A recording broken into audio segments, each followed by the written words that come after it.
महादेव महादेव, हर बार की तरह अब की बार कोनो चूक ना होके के चाहिए। काल के शोभा यात्रा वो अखंडानंद के जीवन की अंतिम यात्रा होके के चाहिए। ऐसा नहीं होई पंडित जी।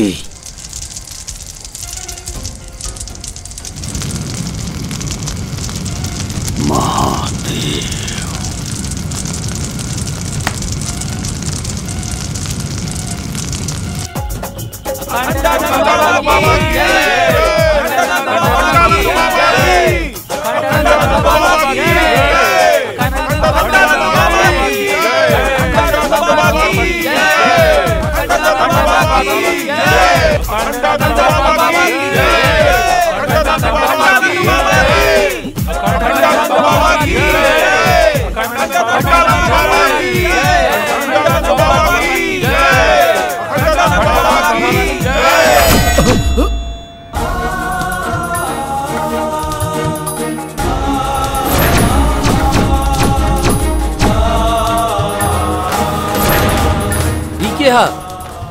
एकरा बारे में जाने चाहता रहा तू लोग की के है?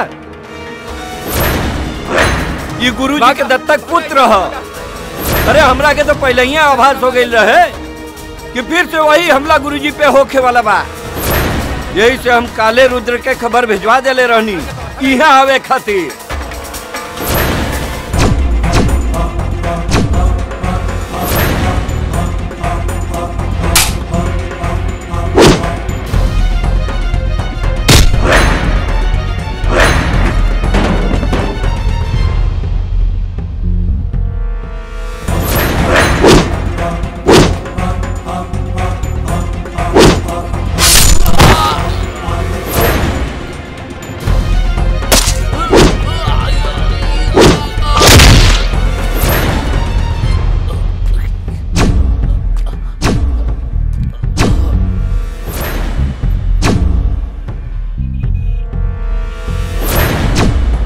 मन गंगा तन तृप्त तेताजस, रहा अवघड़ सा अविनाशी, महाकाल सा नेत्र तीसरा, हूं काशी वाला सन्यासी।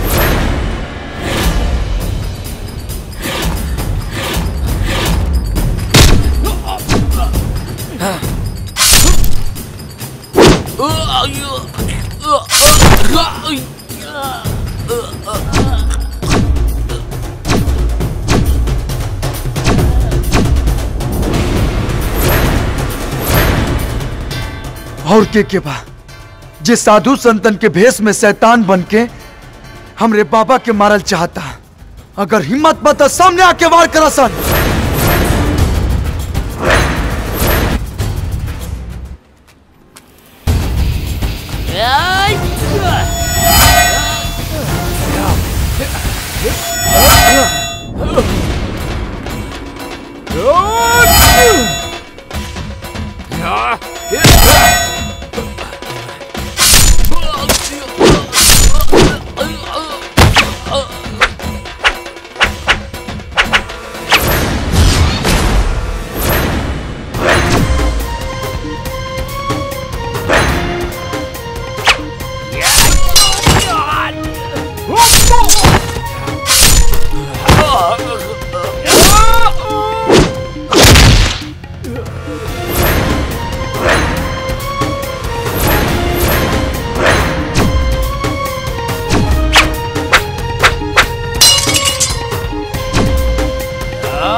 एक बार त्रिलोचना जी या हमनी के आपस में विचार करके आपसी मतभेद के समाप्त करे का प्रयास प्रणाम।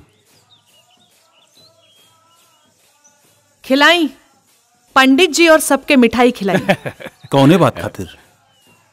रौर जवान बेटा आ गई और दूसर कल हम मृत्यु से बच गई नहीं। पंडित जी, हम अपना माई के दिहल वचन से बंधल बानी। ना तो रउआ बहुत अच्छे से जानतानी कि हम रउआ की जिंदगी की प्रार्थना करी, ऐसन तो कबो ना हो सकेला। अरे त्रिलोचना जी, अरे अब तक गुस्सा थूक दी, पुरान बात के भूल जाई। ये समय मठ के आपस में संबंध कैसे अच्छा हुई ए पर विचार करे के आवश्यकता बा का गुरुजी? विद्याधर जी, हमरा जीता जीता ये कब्बो ना हो सकेला। काहे कि आज भी हमार आंख के सामने हमार माई के व्यवस्था, हमार और हमार भाई के वो असाय बचपन आसमान के बादल के तरह घूमेला। चली छोड़ी, मिठाई खाई। प्रणाम। बाप रे बड़ा गुस्सा में बाड़ी। चला चलल जाए। कौना बात के भाषण देत रही? छोड़ ना रुद्र, काल तो तू अजय देवगन के फेल कर देला। ले दनादन ले दनादन, हमनी लोग के तो बुझात रहे फिल्म के कोनो सीन चलता।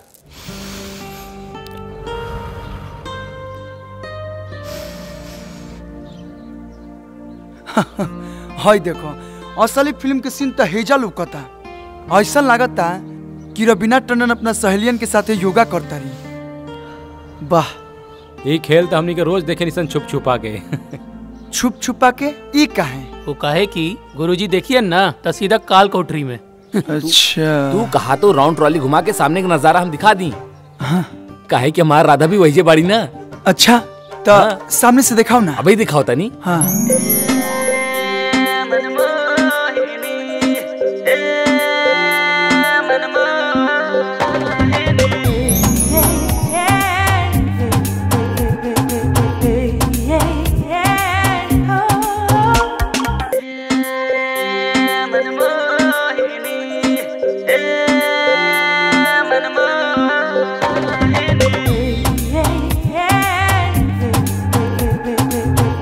अरे बाप, अरे ये तो सही में रवीना टंडन बिया।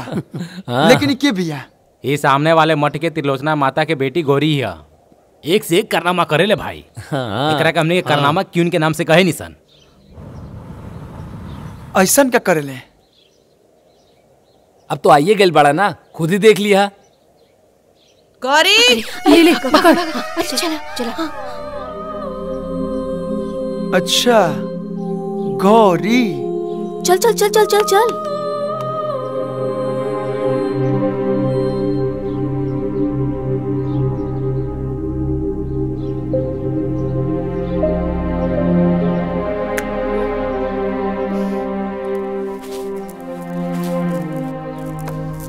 राधा, ई नया लड़का कौन है? तोहरा के नहीं के बता, इस सामने के मठ में नया मेहमान आयल बा। मेहमान? हाँ। अब देखा ई मेहमान के कैसे घायल करत हैं।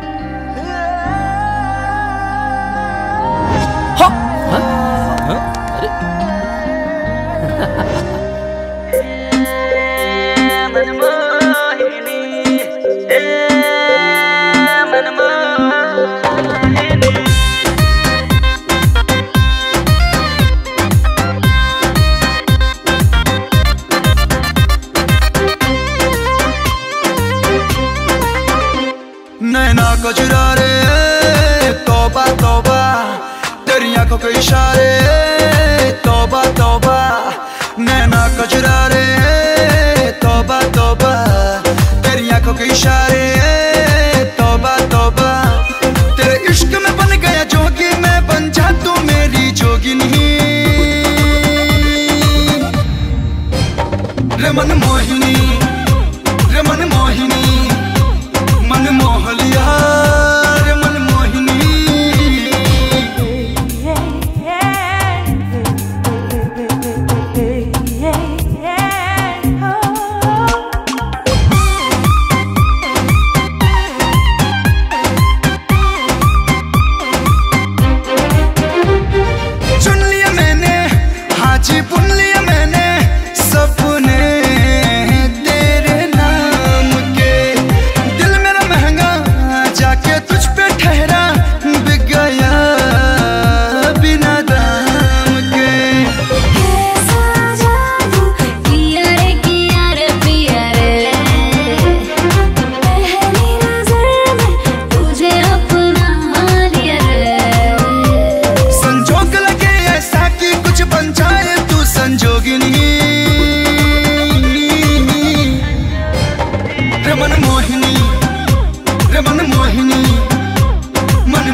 मिठाई ले लो, हवा मिठाई, हवा मिठाई ले लो, हवा मिठाई। मेरा शर्ट भी सिल्वर, मेरी पैंट भी सिल्वर, मेरा चश्मा भी सिल्वर, मेरा नाम भी सिल्वर है। बस बस बस,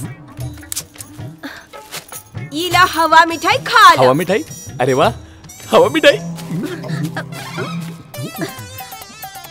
नंबर 11, तो हर हवा मिठाई खा के तो लागत आ कि जैसे हम हवा में उड़ता नहीं। हवा में मत उड़ा, पैसा ला 10 रुपया। पैसा? अरे पैसा मांग के तू सब गड़बड़ कर देलू। हे जान, ये हमारे स्टेटस देख के बात करा, पैसा चाहिए। ला निकाल ला। पैसा ना देबा ना? तोरा मालूम बना कि हमरा भी पैसा ना रहेला, तो अब काहे पैसा मांगेलू? वैसे तू काम का करेला? काम? काम के तो मत पूछा, काम तो हम के नाम पे दे दे बाबा, के नाम पे दे दे बाबा।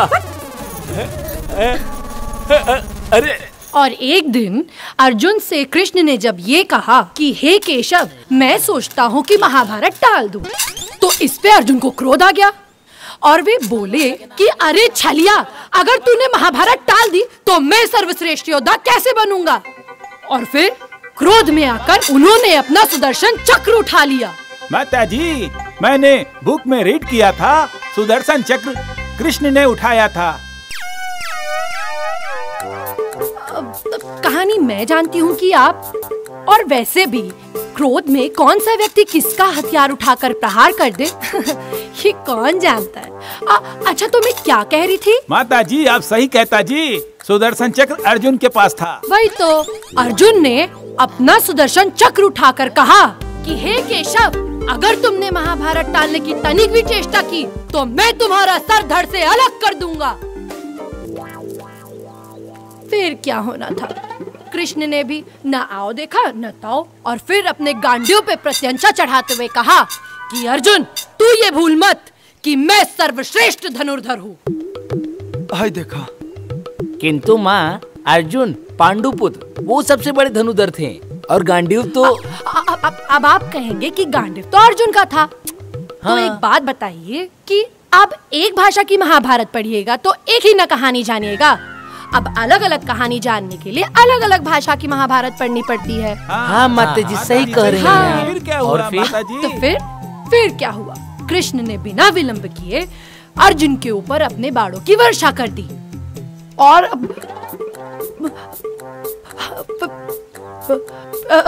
फिर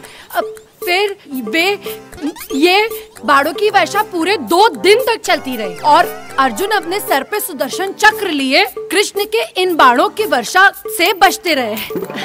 अब जब तक बाणों की वर्षा चालू है, हम थोड़ा विश्राम करते हैं। आप लोग जाके प्रयाग घूमिए। प्रणाम।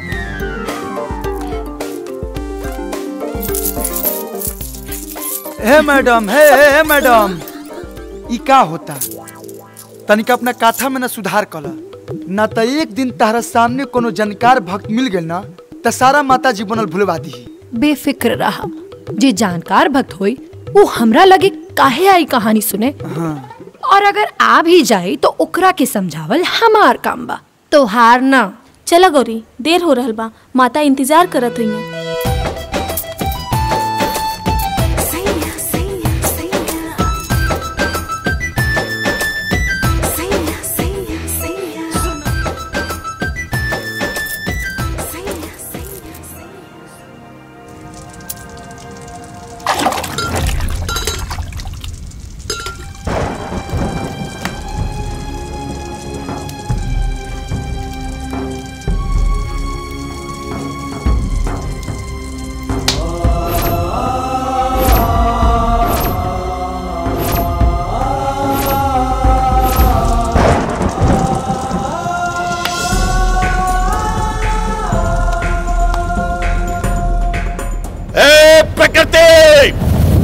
वैसे तो तू हमेशा कोई ना कोई खेल खेलती आई है, कभी बाढ़, कभी तूफान, कभी प्रलय, तो कभी भूकंप। लेकिन इस बार जो तूने माध्यम चुना है अपना खेल खेलने के लिए, वो गलत है। क्या दोष है ऐसे निर्दोष और नादान बच्चों का? तुझ में और मुझ में यही अलगाव है, यही मतभेद है मेरा। मैं तुझे तेरा ये खेल खेलने नहीं दूंगा। तो याद रख, तू भी अपना यत्न कर ले, मैं भी अपना प्रयत्न नहीं छोड़ूंगा।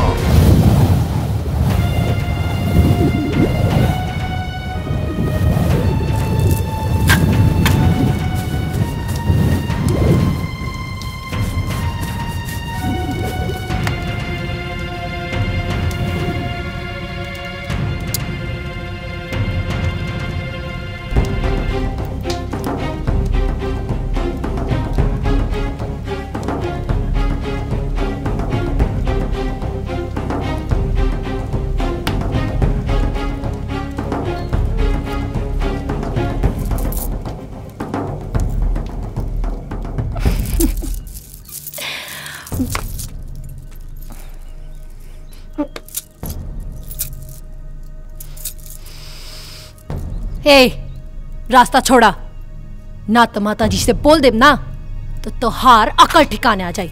हट। बाम बाम, हमाओ देखा ताने की चिराई कबले बाज के पंजा से छटका दिया। चल रहे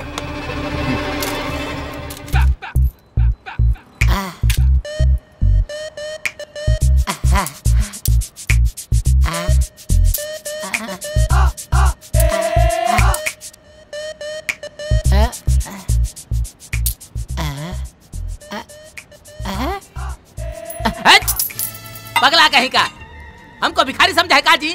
हाँ? अरे 4 गो मिल के आदमी 20 रुपए लेके आए हो? हाँ? अरे हम बॉस हैं कि भिखारी? Number 11 boss. अब वही तो बॉस बड़ा, पर ऐसा चलल ना तो हनुमान हो जाइए आप, समझला? मतलब न रही शर्ट न रही पैंट, सीधा बीच में। ए बॉस, मत मारी। रुका तनी, हम आइडिया भुला गए बनी, आइडिया ला बता। कथा सुनाना आता है आपको? कथा? अरे हम पंडित जी है काजी, कथा सुनाएंगे? कथा सुनाना तो आना ही चाहिए, नहीं तो दुकान बंद समझिए हम लोगों का। का है कि हमने के जब भीख मांगे जाता नहीं जाऊ घाट पे तो पता न कहाँ से को लेके आ जा ले। अच्छा। सब पैसा है उन्हें कथा बता के सब पैसा उहे ले। 1 सेकेंड, हाँ। उसका नाम बताओ तो। गौरी नाम है। अच्छा, अभी उठवाते हैं उसको। हाँ, उठा लीजिए। गोड़ हाथ तुरवा ना दिया, भिखारी बना ना दिया तो नाम बदल देना। नंबर 11 गुरु। राम सीता के वनवास काल का आखिरी चरण चल रहा था। सीता हरण और रावण वध बस बचा था, बाकी लगभग रामायण समाप्त हो चुकी थी। एक दिन सीता माता और राम जी अपनी पंचवटी मेव के बाहर आपस में कुछ हंसी ठिठोली कर रहे थे। हे भगवान, हम जहाँ जाता नहीं वहाँ ही पहुँच जाली। तभी वहाँ पर रावण द्वारा भेजा गया हिरण सीता माता को ललचाते हुए निकला और बस सीता माता के मुंह में पानी आ गया उस हिरण को देख कर। सीता माता को हिरण खाई चले जो उनका मुंह में पानी आ गए? नहीं, सीता माता के मुंह में पानी उसके मांस को देख के नहीं आया था, बल्कि उसकी चमचमाती हुई चमड़ी देख के आया था। रामायण में भुलाती। हाँ, उहे हिरण रहे का सलमान भाई वाला? हाँ, बिल्कुल सही, वही तो था। बेचारा जब देखो बार बार मारा जा रहा है। कोई ना कोई पाप ही किए होंगे। वो जब भी जन्म लेता है कोई ना कोई व्यक्ति आकर के उसका वध कर देता है और उसका जलपान कर लेता है। हाँ, तुम्हें कहाँ थी? हिरण के देख के सीता जी के लालच आ गई। हाँ, तो फिर सीता माता लक्ष्मण से कहती हैं, हे देवर, दिखाओ अपने तेवर, और कहा कि जाओ इस हिरण का खाल लेकर आओ, ताकि मैं और तुम्हारे भैया कभी कभार इस पे आसन लगाकर पूजा पाठ कर लिया करेंगे। फिर क्या, लक्ष्मण जी निकल पड़े हिरण वध के लिए। लेकिन माता जी, हिरण के तो राम जी मरले रहले। नहीं, अरे राम जी ने तो रावण का वध किया था। अब आप ही बताइए ना कि राम जी का जन्म रावण मारने के लिए होगा या हिरण और भालू मारने के लिए? सही कही छथी। हाँ, सही बात, सही बात। एकदम सही कहा था नहीं मैडम जी। हमरे बाबूजी कहत रहले जब वो मछली मरिया बड़ा मछली मरिया, पुठिया ना तो हर जन्म भइल बा बड़ा मछली मारे खातिर। हाँ, तब क्या हम गलत क्यों कहेंगे बताइए भला। राम जी का जन्म रावण को मारने के लिए हुआ था और लक्ष्मण ने हिरण को मारा था। सही कहा ना मैंने? हाँ, सही कहा ली। तो फिर लक्ष्मण ने जैसे ही हिरण का वध किया वो गुस्से में आकर रावण मुझे बचाओ चिल्लाने की जगह राम मुझे बचाओ चिल्लाने लगा। और फिर क्या, ज्यों ही राम जी मदद के लिए निकले त्यों ही रावण आया और सीता को भगा के ले गया। फिर का भाई माते? फिर क्या, अरे अभी तो लेके भागे हैं, लंका अभी बहुत दूर है, उन्हें पहुंचने में 2 नहीं 3-4 दिन तो लगेगा। आगे की कथा हम बाद में सुनाएंगे, तब तक के लिए बोलिए लक्ष्मण जी की जय। अभी भाभी भैया की जय। आगे रामायण में हनुमान जी भी आएंगे तो उनकी भी जय। पूरे रामायण की जय। चलिए नमस्कार। हे माता जल्दी से जा ताकि हमनियों के धंधा पानी चली 3-4 रुपया मिल जाई।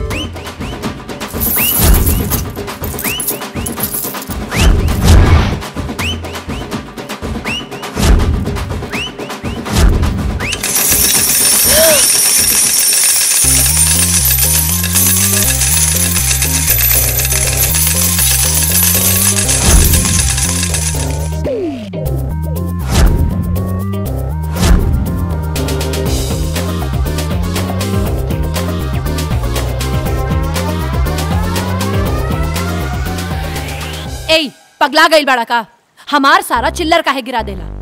मतलब एकदम किरिए खाल ले बड़ू कि केहू के दिमाग में सही से रामायण महाभारत ना रह देबू। दोसर की चिंता छोड़ा और आपन सोचा। ढेर हमरा पीछे पड़बा ना तो हमनी दोनों के मठ के बीच में जौन महाभारत चल रहा बा वो एक दिन तोहरा के ही कुरुक्षेत्र में खड़ा कर दी और मजबूरन हमरा के तोहार वध करे के पड़ जाए। अगर तू साथ देबू ना तो चुटकी बजा के महाभारत जीत ले।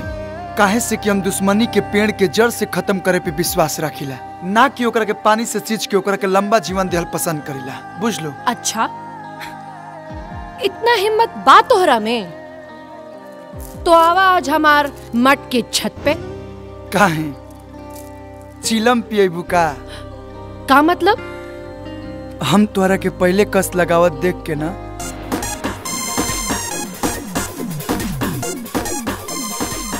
घास खा गई रही।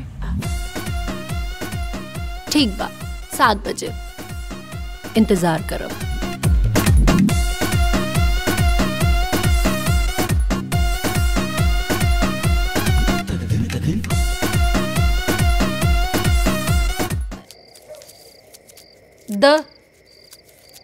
माचिस द चिल्लम जलावे खातिर। अरे माचिस तो हम ओहिजे भूल गए नी। हैं? जाके लेके आवा जल्दी। हाँ। अरे काकी तो नीचे ही बैठल हुई, माचिस कैसे लाए? हे भगवान अब का हुई? अरे गौरी रुका, हम कुछ उपाय करत आनी। ई का करी पता ना, कहीं गई होगी। लावा मसाला तो लावा, तब तक भर के रखी। जाना तारू, जब तक दू फूक ना मार ली तब तक नींद ना आवे। हमनी की आदत बिगाड़ देले बाड़ू।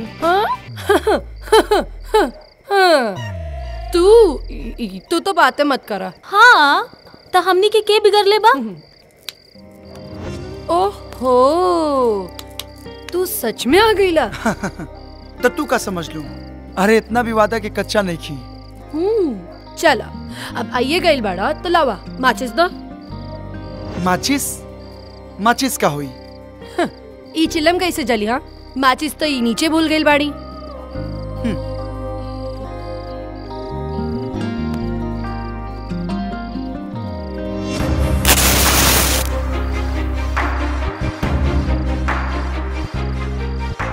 जब जिगर में इतना आग बा तो माचिस लेके घूमे का जरूरत बा?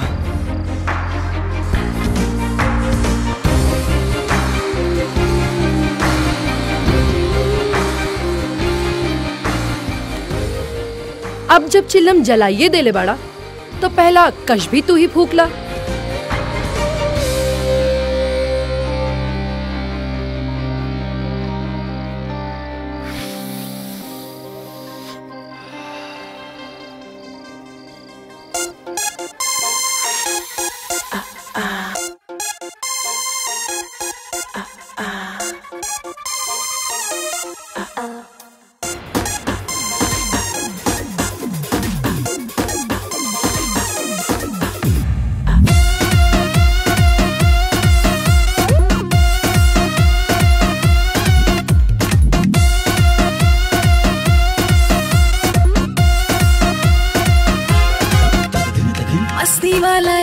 बात कैसन बरहेज बा नशा में जे रहे ओकर अलग इमेज बा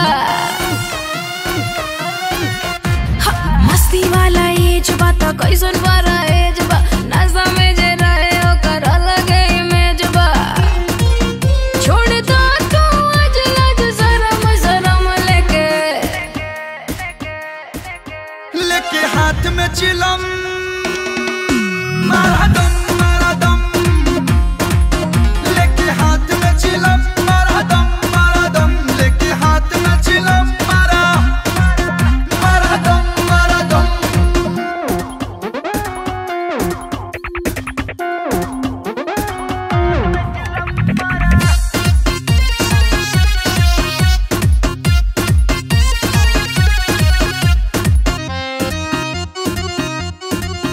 जबले झूमे ना शरीर पूछा ना सना हुआ हमारा कस के तू कस कर धुआं धुआं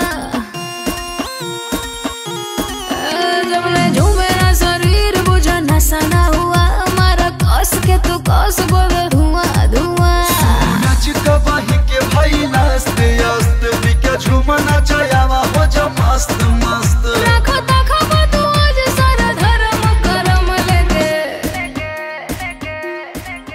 लेके हाथ में चिलम मारा दम लेके हाथ में चिलम मारा दम लेके हाथ में चिलम मारा दम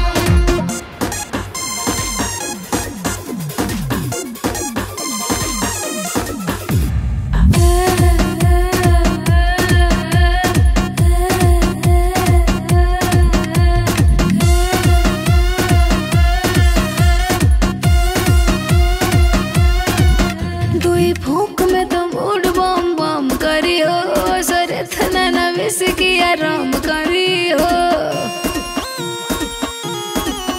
दुई फूक में तो मूड बम बम करी हो सरे थना ना विस की आराम करी हो ये पूरा बॉडी में ही भर दी ही जोश जोश अब हिला दे हम कई कोस कोस लीला मजा थोड़ा थोड़ा आज नरम गरम लेके हाथ में चिलम मारा दम लेके हाथ में चिलम मारा दम लेके हाथ में चिलम मारा दम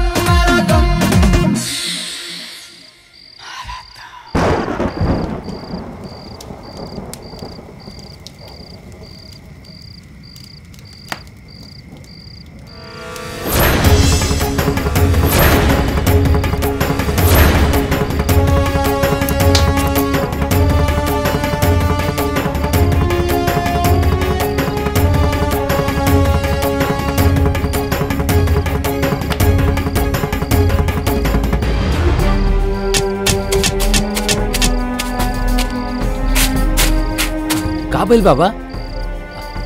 अरे बाबा का भइल?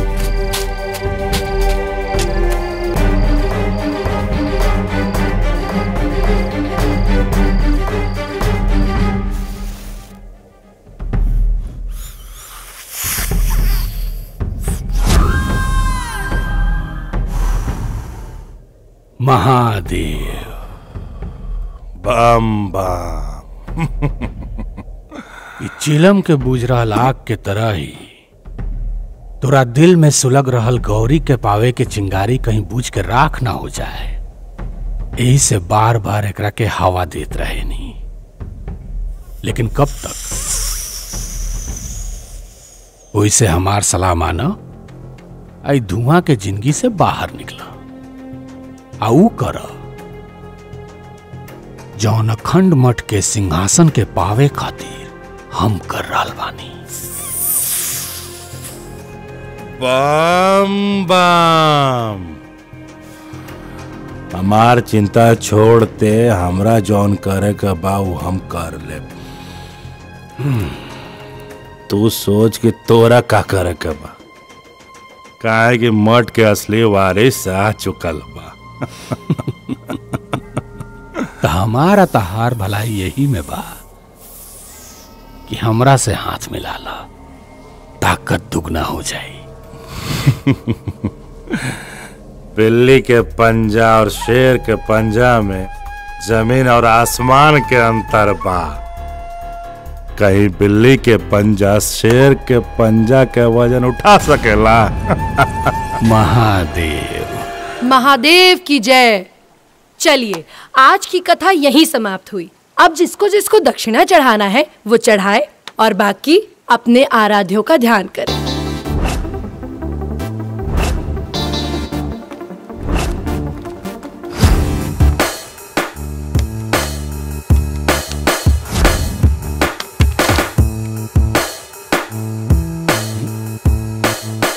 नंबर 11। चला आज से कथा हमारा बॉस खिया हुई। जियल हराम कर देले हो तू हमार जीवन भी। हे उठाओ सा निकरा के। भागो भागो भागो। अरे भागो चलो। अरे पकड़ लेकर के।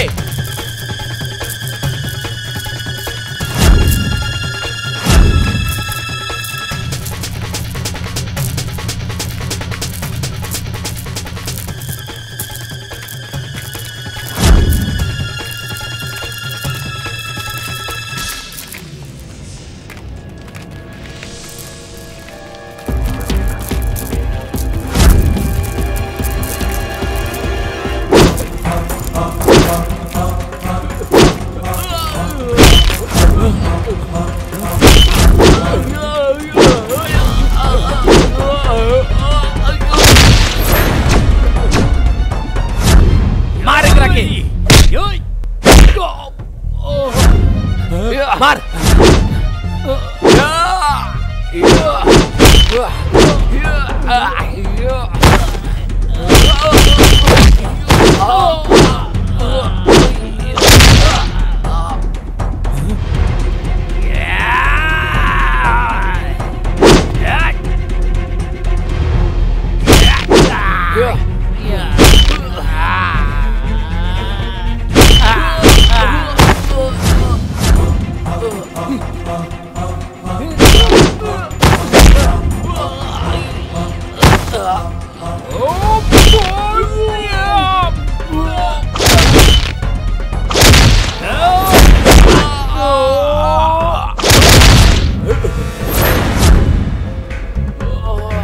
चल चल भागी जैसे भाग भाग भाग।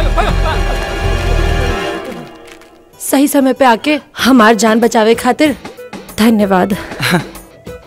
अगर सच्ची में धन्यवाद देवे के बना तो हमरा मठ पे आके धन्यवाद दी। हाँ तब हम जान।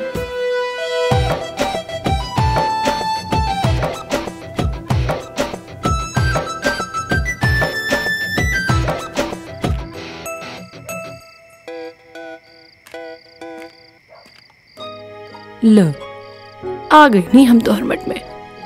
अब तो स्वीकार बाना हमार धन्यवाद।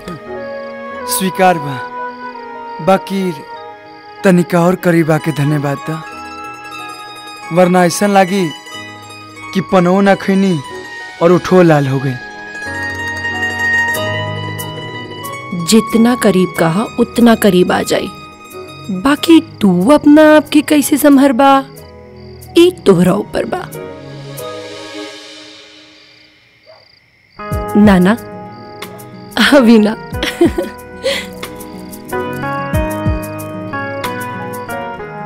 हवन के सामग्री के जो लिस्ट दिले बनी वो भी हम तले आ जाए।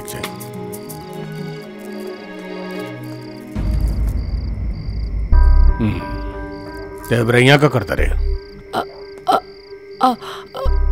आ खत्म हो गई रहे। उहे लेवे आयल रहनी। आग मतलब हवन खातिर शुद्ध अग्नि चाहिए। ए गोपाल। हाँ भैया। हवन कुंड से आग दे दे, जल्दी ले आओ।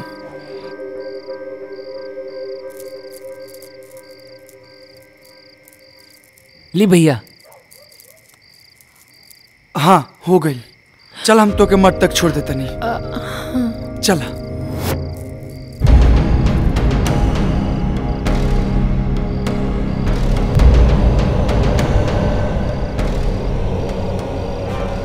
प्रेम लीला तब काका भइल रहे। अरे बताओ कौन राजकुमार का चर्चा होता है जो इतना हंसी आवता? कौनो राजकुमार के चर्चा चलत होखे, उसे तोहरा का मतलब? चलो चलो। तितली जब आसमान में उड़ लेना तो अपना आप के सतरंगी दुनिया का रानी ही समझ ले, लेकिन जब के ओकरा के पकड़ लेला ना तो ओकर सारा रंग उतर जाएला। ई का बदतमीजी बा।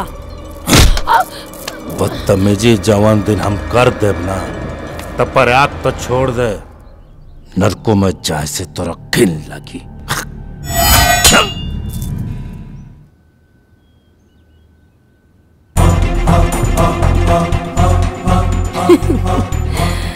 तो हार नजर अगर हमरा पर बा तो समझ ला कि तोहरा पर भी केहू और की नजर बा।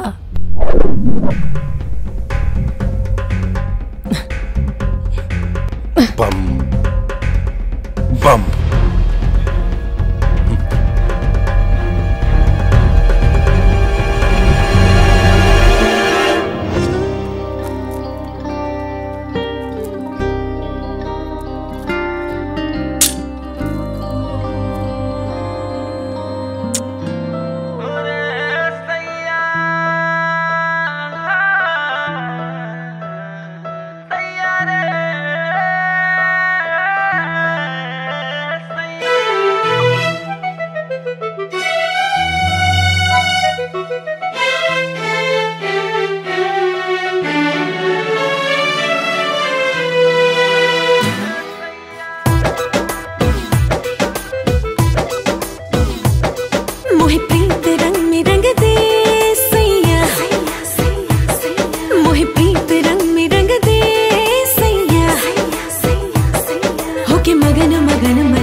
ऐसन हा प्रीत के धागा जे टूटना, जब इश्क के रंग लग जाए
महादेव। ये धुआं से करेजा जरावला से कुछ ना होई, बल्कि अपना करेजा पर सवार अपन दुश्मन के सामने से हटावे के पड़ी। मतलब ई कि हमार सिंहासन आ तोहार आ तोहरा जिद के बीच में बस एक ही गो दीवार बा, रुद्र। लेकिन ये दीवार कमजोर बा, काहे कि नकली ईंट के नींव पर खड़ा बा। अगर हमनी के चाहल जाई तो मिल के ही दीवार के गिरा सकता नहीं जा।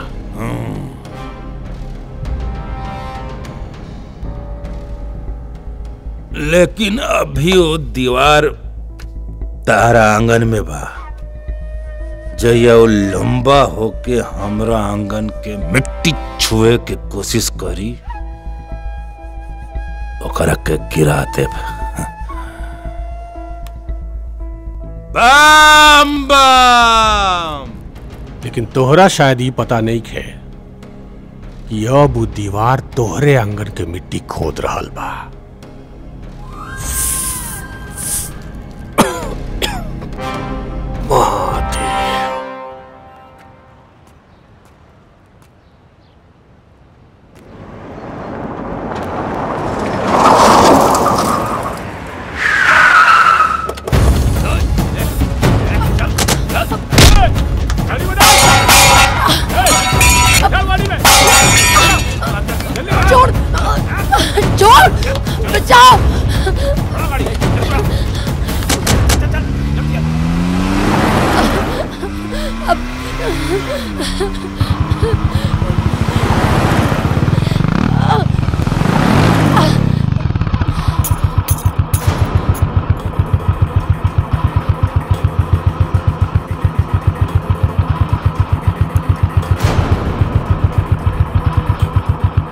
गौरी के कंगन लगा था।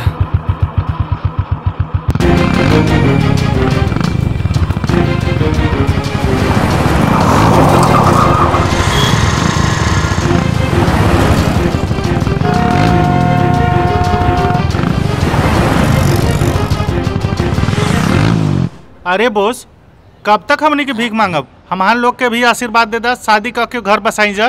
नंबर 11 देखा गोल्डन बाबा इहो ब्याह करी।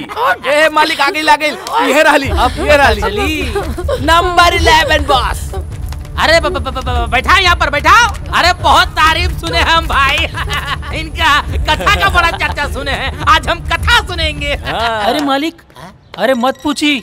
अरे सुनल सुनल जो भी ज्ञान बा ना उहो भुला जाई। अच्छा अच्छा। अरे बहुत उटपटांग कथा होला मालिक। एकरा कथा में कबो अर्जुन के हाथ में सुदर्शन चक्र रहेला तो कबो कृष्ण के हाथ में गांडीव, और कबो राम जी के जगह लक्ष्मण के हिरन मारे के भेज देवेली। अरे कबो राधा के रुक्मणी बना देवेली। अरे इता अलगे रामायण महाभारत पढ़ ले बिया। बहुत बढ़िया बहुत बढ़िया। एक काम करो, जीभ काटो, हाथ में कटोरा पकड़ाओ और ऐसा सुनसान जगह भेज दो कि 1-1 रुपया के लिए तरस जाए। मालिक वाह। Number 11 boss.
अरे पकड़ा मालिक, पकड़ा। पकड़ा। रुका मालिक। रुको रुको मालिक रुको।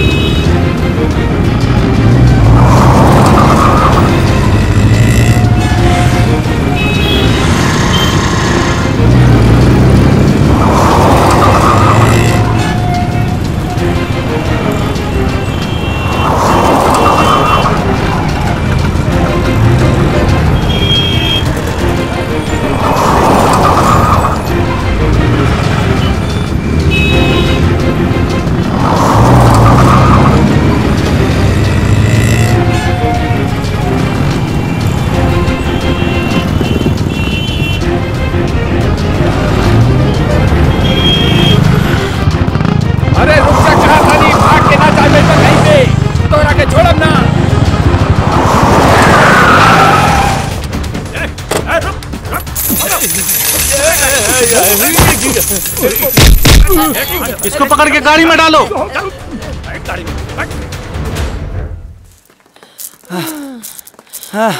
अब अरे मोरी माई हो ए भिखारी साहब हमरा पीछे भूत की तरह पड़ गइल बा।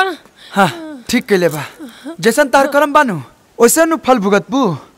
अरे संजोग मनावा कि हम वजह से गुजरत रही और हमार नजर तोरा ऊपर पड़ गई। दत तोहार नजर हमरा पर ना पड़ल, उ हमार नजर तोहरा पर पड़ल और हम तोहरा के बतौनी कि हम ई गाड़ी में बनी, अब बिल्कुल सीता जी की तरह, जैसे उ राम जी के बतौले रही अपन एक एक गहना फेंक के।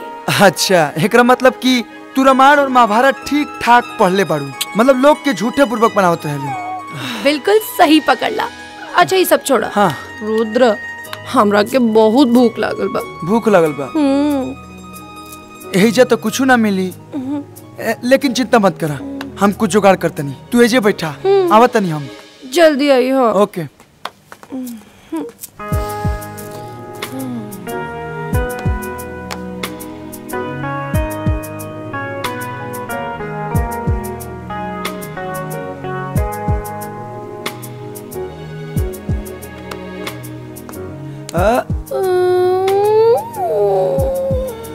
हाँ कुछ मिलल? बहुत ढूंढनी, बहुत ढूंढनी, बहुत ढूंढला के बाद बस अमरूद मिला। ई तो हमार पसंदीदा बा। तू ना खाइबा? देबू तो काहे ना खाई। लेकिन ई तो एके गो बा, हम झूठ ना खाइले। अच्छा रुका, हम तोरा के मामा दाते काट के देता नहीं। मामा दाते? मामा दाते। हाँ, मामा दाते तो हमार एगो बचपन के दोस्त जानवी बोलत रहे। जानवी? हाँ जानवी, और वो कहत रहे कि किताब में लिखल बा ना, ई धरती नारंगी नियन गोल बा, लेकिन हमरा लागेला कि धरती अमरूदी नियन बा। अच्छा हाँ। और का? और ये चांद भी ना अमरूदी नियन बा। और है कि सूरज भी अमरूदी नियन बा। अच्छा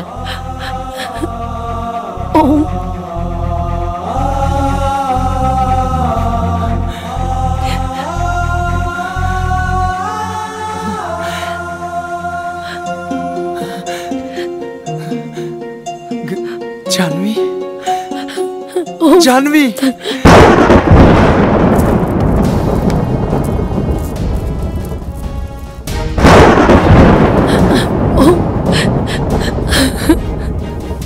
वाह, तूने तो अपने इरादे की रफ्तार बढ़ा ली है प्रकृति, लेकिन सफल नहीं होने दूंगा मैं। तूने अगर रात ठान लिया है तो हार तो मैं भी नहीं मानूंगा। काल के कपाल पर लिखने और मिटाने की क्षमता रखता है ये गंगा योगी। तेरे हर रास्ते में पर्वत बनकर खड़ा मिलूंगा मैं। आ रहा हूं मैं। जानवी, जानवी,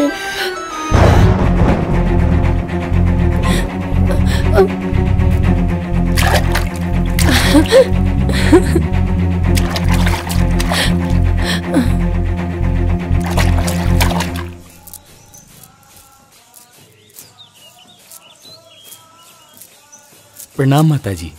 का भाई? गौरी अखंडानंद के बेटा रुद्र के साथ घूमतिया। जानवी, ओम, जानवी। एकानन चतुरानन पंचानन प्रणाम गुरु।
प्रेम के नशा तोहरा सर पर ऐसन चढ़ल बा कि तू सारा सीमा लांग के वो अखंडानंद के बेटे से प्यार कर बैठ लू,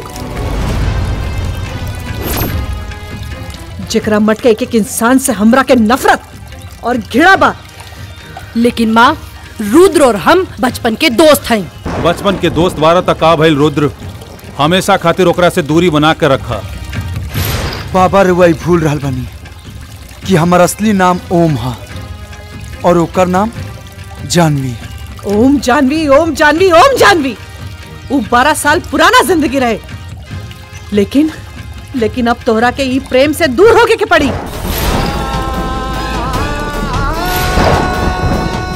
जौन वर्तमान बा उहे सत्य बा, और सत्य ई बा कि ओकरा से दूरी बना के रखे में ही सबके भलाई बा। गुरुजी समझ में ना आवता, ये हो सकेला कि दोनों के मिलान हो सके और ये दोनों मट के बीच में जौन खाई बा वो भर जाए। शंभुनाथ जी, हमरा से वो बरसन पुरान मंजर फिर से न देखल जाई, काहे कि सामाजिक दबाव के कारण हमरा से जो चूक भइल बा ओकर टीस आज भी हमरे मन में बा।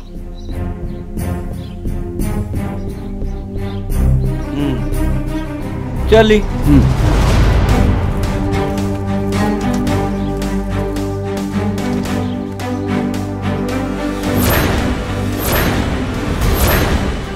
वाह पंडित जी वाह, अच्छा शास्त्र पढ़ोले बानी अपना दत्तक पुत्र के। अपना सारा मर्यादा पार कर चुकल बा। हम अपने आप के शांत रखे के कोशिश कर रहल बानी, न तो वही तरह रउआ पुत्र के भी उहे जगह पर सामाजिक कटघरा में खड़ा कैले रहती जैसे रउआ हमार माई के खड़ा कैले रहनी। अवश्य कर सकत रहलू त्रिलोचना, अवश्य।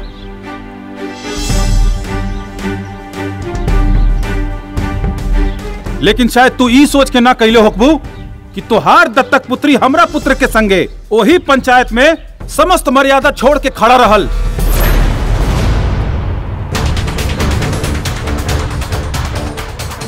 देखा त्रिलोचना, एक दूसरा पर दोषारोपण कैला से बेहतर बा कि दुल्हन के समझा के अलग रखल जाए। अवश्य। उन दोनों को अलग करने में ही उन दोनों के साथ साथ इस प्रयागराज की भी भलाई है, वरना प्रकृति उन दोनों के मिलन को माध्यम बनाकर बहुत ही भयानक खेल इस बार कुंभ के मेले में खेलना चाहती है। रघुआ के बानी बाबा? मैं कौन हूं इससे अधिक? मेरी बात पर ध्यान दीजिए आप लोग।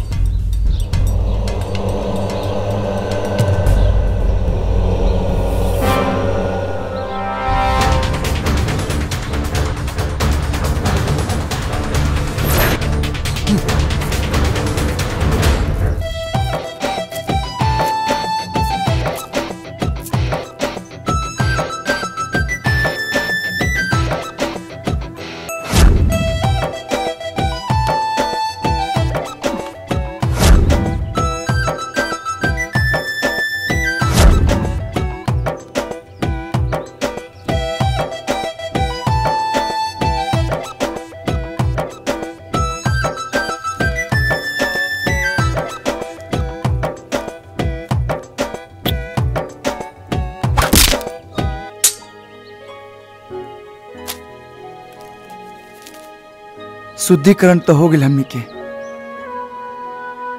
अब चला फिर से अशुद्ध हो जाए जाओ।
सबसे कहट जानू हो। रे रे रे रे रे रे धनिया धामिनिया बन के डहट जानू हो, तनिका सट जानू हो।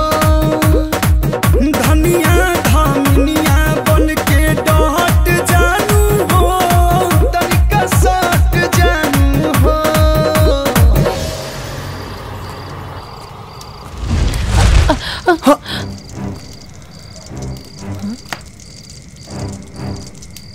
ईश्वर को महाभारत का खेल खेलना था तो उसने माध्यम द्रौपदी को बनाया था। अब प्रकृति को अपना एक खेल खेलना है तो वो माध्यम तुम दोनों के मिलन को बनाना चाहती है, लेकिन तुम दोनों इससे अनजान हो। बाबा रौरा गौरी पहचानत पड़ू नहीं बाबा के? कैसे ना पहचानब, इनकी वजह से तो हमनी दोनों अलग भईनी, इनके तो सब हाथ रहे। ठीक पहचान लो, हमने के माता पिता के मौत के कारण के साथे साथे उस सारा लोग के मौत के जिम्मेदार यह बानी जे वो दुर्घटना के शिकार भइल रहे। बच्चा, कुछ पल के लिए तुम्हारी बातें सत्य हो भी सकती हैं, लेकिन तुम दोनों इस सत्य से कैसे छुटकारा पाओगे कि उस दुर्घटना में सिर्फ और सिर्फ तुम दोनों ही जीवित बचे। हमनी के ढकोसला में दोनों लोग नहीं जा पड़े वाला। हम तो बस ये जानता नहीं कि हमनी के माता पिता के मौत के जिम्मेदार रोवे बानी, और अब हमनी दोनों के भी अलग कर चाहता नहीं। हमनी के कोनो बात रो ना मनब जा, रुआ जा सकता नहीं। एक न एक दिन तुम दोनों मेरी बात अवश्य मानोगे। फिर भी चेतावनी दे रहा हूं तुम दोनों को, हो सके तो एक दूसरे से दूरियां बनाकर रखो, वरना प्रकृति तो अपना खेल खेल ही जाएगी।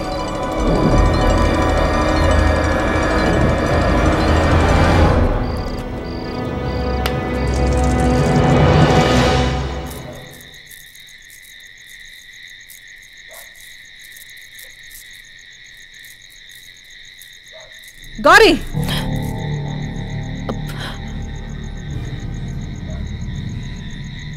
रुद्र से मिलके आ रहल बाड़ू ना? नाता झूठ। तोहार आंख बता रहल बा कि तू झूठ बोलत आड़ू। तोहरा के मना कइले रही ना कि वो रुद्र और वो मठ से दूर रही हा, पर फिर भी तू मिलके आ रहल बाड़ू। लेकिन माँ, ऐसन का बा कि ई दोनों मठ में इतना नफरत बा? कारण, तू कारण जाने के चाहताड़ू ना? तो सुना, बात तब के रहे जब यहाँ कोनो महिला मठ ना रहे। हम, हमार माई और इंद्र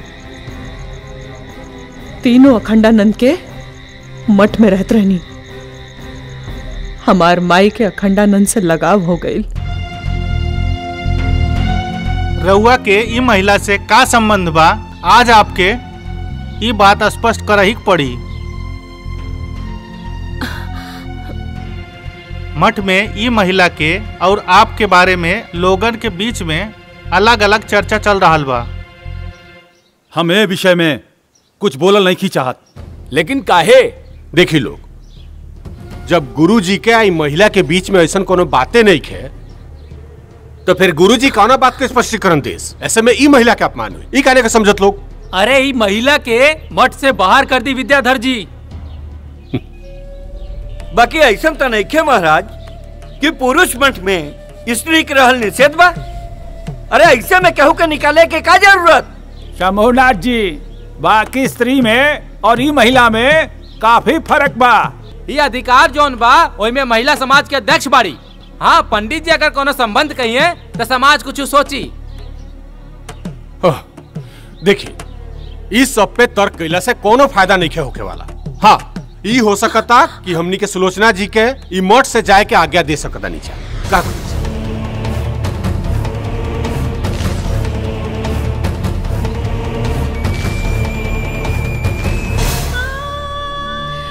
और ए तरह अखंडानंद की चुप्पी से हमार माई के भावना जल के राख हो गई। माता जी तो मर गई, पर आखिरी क्षण तक अखंडानंद के भूल न पैली। लेकिन हम उहे समय ये फैसला कर ले दी कि हम एक अलग मठ के निर्माण करब और अखंडानंद के बराबरी में खड़ा होके दिखाई।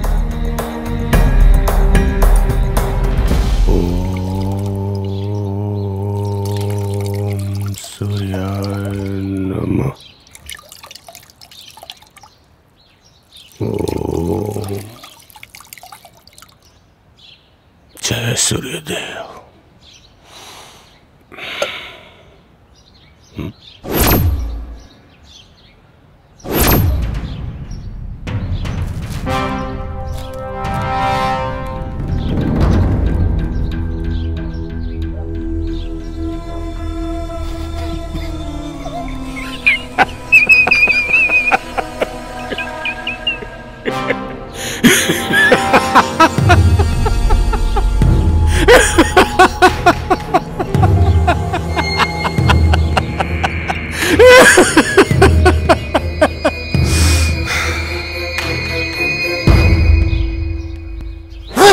महादेव वाह, कहीं प्रेम के तीरंदाजी चल रहल बा आ कहीं शिकार धुआं में लिप्त बेखबर अपना शादी के सपना सजोरा।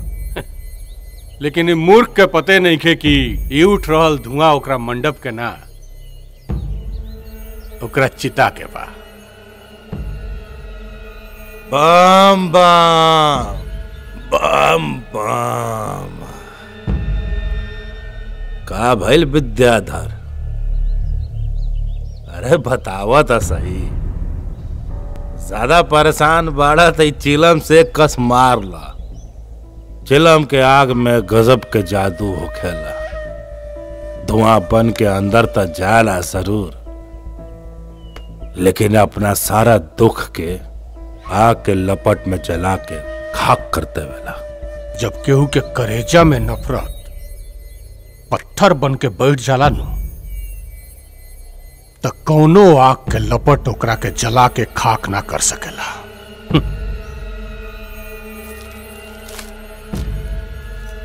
देखा,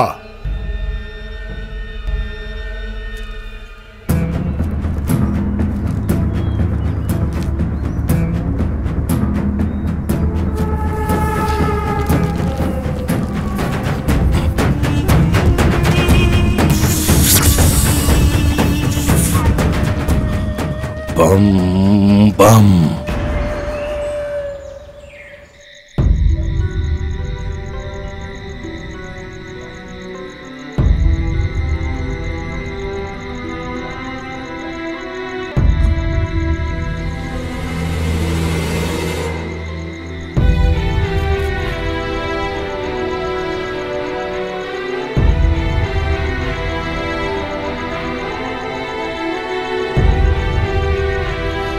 गौरी,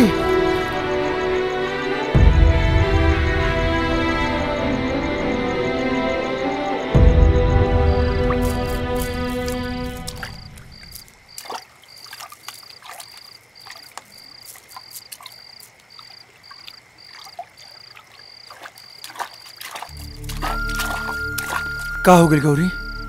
ना ही तू छत पे आवता रो और ना ही हमारी चिट्ठी के जवाब देता रो। बोला का बात बा? हमरा नईखे मिले के बाद तोरा से। लेकिन का है? का पता, तू भी महन जी की तरह समाज के लिहाज से हमरा के अपन जिंदगी से निकाल दे। बता। अरे तू का कहता रो? हमके तो कुछ समझ में नहीं आवत। सब समझ में आ जाए, जाके महन जी से पूछ लिया।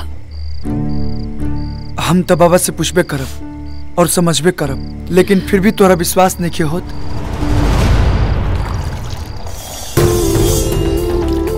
तब प्रयाग के पवित्र धरती पर त्रिवेणी संगम घाट पे तोरा से वादा करतनी कि जियब भी तो तोहरे साथे और मरब भी तो तोहरे साथे।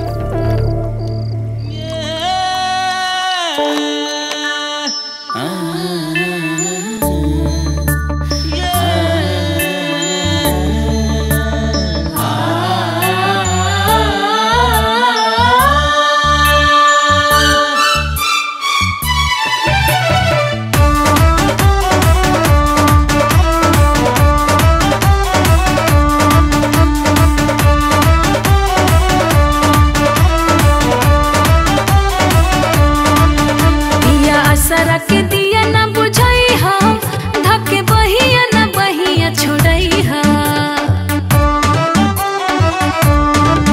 पिया आसरा के दिया न बुझाई हा धके बहिया न बहिया छोड़ई हा न जई हा कके भगनिया ना त जैसे गंगा जमुनिया के पनिया हवे मोर प्यार सजनिया ना त जैसे गंगा जमुनिया के पनिया हवे मोर प्यार सजनिया ना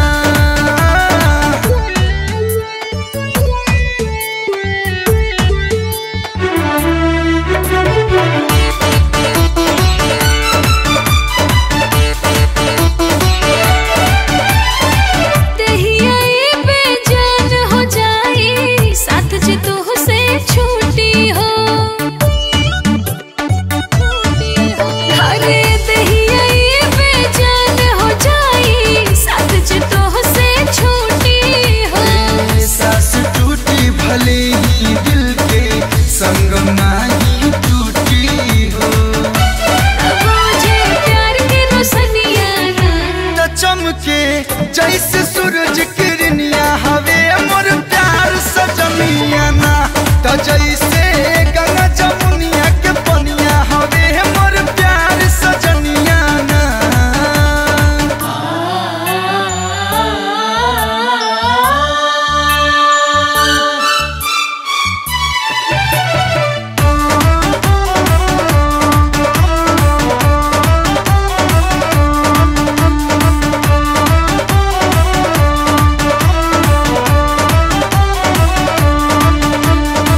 तोह के पाके अंग अंग देखा कितना गोयल निखार हो हाँ तोह के पाके अंग अंग देखा कितना गोयल निखार हो सुखल वृक्ष हरियर हो जाला प्यार के ऐसन असर हो सच्ची हाथे न तू पनिया ना हो झीरे जैसे बरखा के पनिया हवे मोर प्यार सजनिया ना तो जैसे गंगा जमुनिया के पनिया हवे मोर प्यार सजनिया ना काका ऐसन का बात बा ई दोनों मठ में इतना दूरी काहे बा बेटा गुरुजी तो हमके बतावे खातिर मना के लिए बढ़न बाकी तोहरा से छुपावल भी उचित नहीं खे कबा की जैसे इंसान इंसान के दुश्मन बा वही तरह से मठ मठ के दुश्मन बा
ला एगो और ही प्रेम पत्र।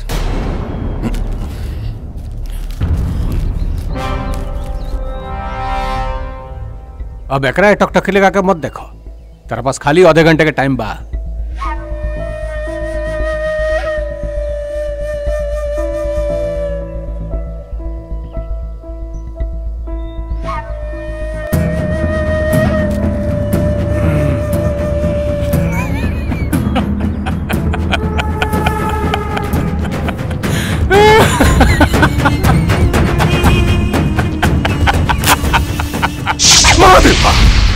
बम बम। राधा तू इतना देर कहाँ कर दिलू आ जावे में बतावा। मंदिर की पूजा करत रहनी है। जैसे रुद्रा गौरी से सच्चा प्यार करता वैसे हमहू राधा तो से सच्चा प्यार करी ले। सच्ची? राधा, हम तोहरे बगैर जिंदा ना रह पाई। हम अब तू रोज टाइम से मिले आ जाइया, ठीक बा? हाँ ठीक बा। हम तोहरा ये इंतजार करब। ठीक तू अबू ना?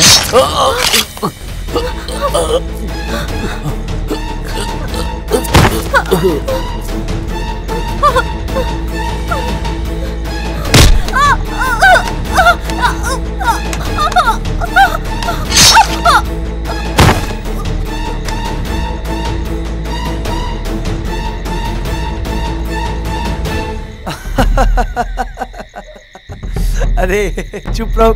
अरे गोपालवा कहाँ बा? नहीं खेल औकात हो यहाँ कहाँ? अपने राधा के पास। अरे हाँ भैया। हट बोल बे फालतू। हाँ यार, तो अरे, मिल गए तो हमनी चुप, के बारे में देखो, भुला गइला। ये सब बाबा सुन लेना। जब रुद्र यहाँ बा देख का हालत हो। जब चुप। तो ऊमा केकरा के मार दिले हुए।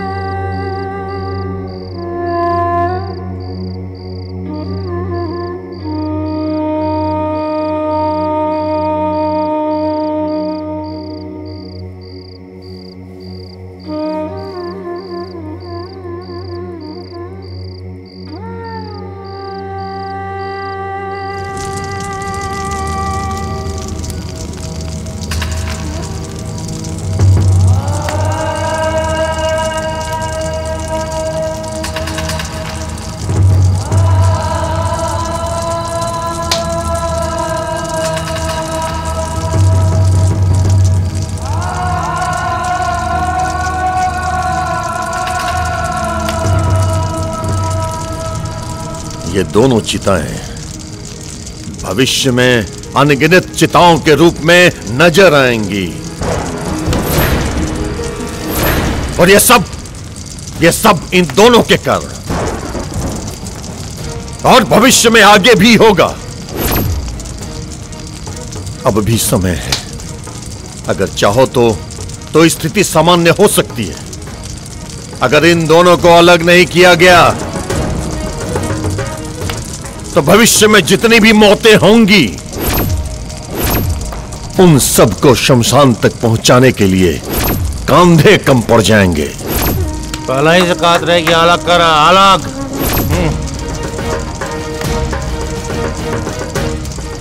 जमीनें कम पड़ जाएंगी उन चिताओं को रखने के लिए, लकड़ियां कम पड़ जाएंगी उन चिताओं के दाह संस्कार के लिए। ये त्रिवेणी रक्त से सन जाएगी। रोक लो, अभी भी समय है, रोक लो इसे।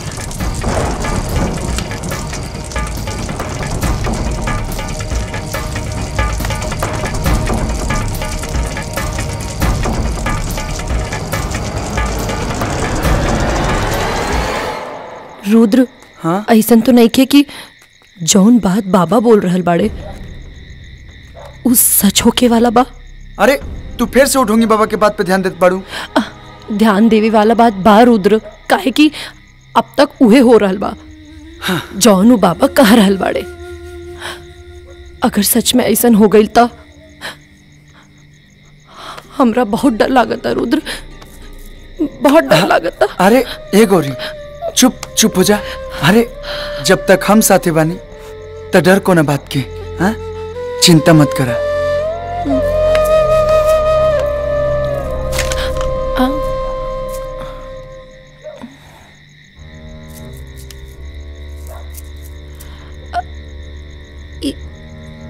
इता इंद्र की चिलम्बा का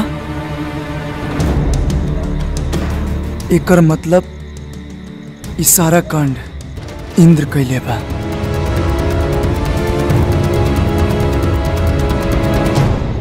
चलो निकाल।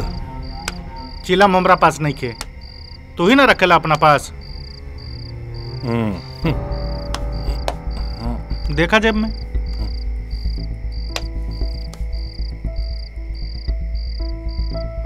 बम बम हमरा लगे तो नहीं कह रे।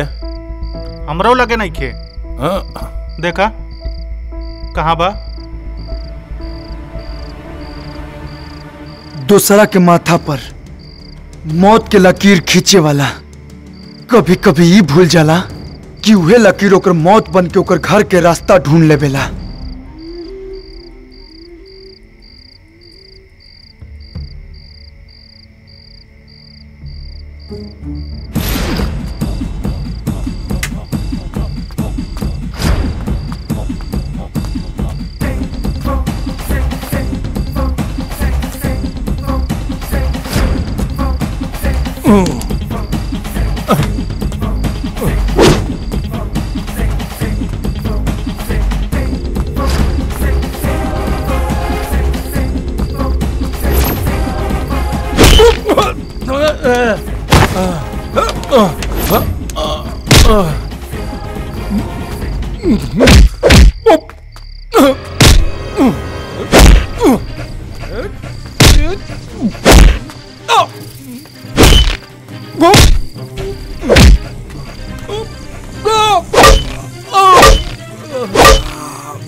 त्रिलोचना पूछा अपन भाई इंद्र से वो ऐसा काहे कैलस, आखिर का दुश्मनी रहे लोकर गोपाल से। बस पंडित जी बस, रवा तो इंद्र पर ऐसा दोषारोपण कर रल बानी जैसे रवे के मट के बच्चा मरल बा। ई मत भूली कि हमरे मट के भी एगो बच्ची मरल बिया। इंद्र ही गोपाल और राधा के मरले बा, एक चिला मोजे मिलल रहे। चिला मोजा मिलल रहे, एकरा मतलब ई ना भेल कि हम ही दोनों के मरले बानी। देख झूठ रुद्र शांति रखो, शांति रखो, पीछे हटो। तू चिंता जन कर रुद्र, हमनी के घटना के तह तक जल जाए। जी गुरुजी, लेकिन जे भी दोषी पकड़ाई ओकरा के पूरा समाज के सामने ले आके उचित दंड रहल जाए। यही मठ के फैसला हुई।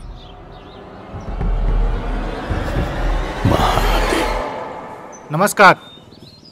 सभी देशवासियों को बताते हुए बहुत खुशी हो रही है, महाकुंभ का आयोजन इस बार प्रयागराज में होने जा रहा है, जिसमें 26 देशों के प्रतिनिधिमंडल शामिल होंगे। इस बार महाकुंभ को और दिव्य कुंभ को देखने के लिए करोड़ों जनता प्रयागराज में आने वाली है। सरकार उनकी पूरी सुरक्षा के लिए प्रतिबद्ध है। लेकिन विपक्ष तो कह रहा है कि आप कुंभ के नाम पर राजनीति कर रहे हैं। जी नहीं, ये कोई राजनीति नहीं हो रही है, ये हमारे आस्था और सेवा का विषय है। नमस्कार। प्रणाम। वो यही से वो खड़ी होकर पक्ष से बोल देला और हमारे पक्ष से ना बोलला। एक बात याद रखा, अगर हमार पुल खुलल ना तो तुम जीवक काम से।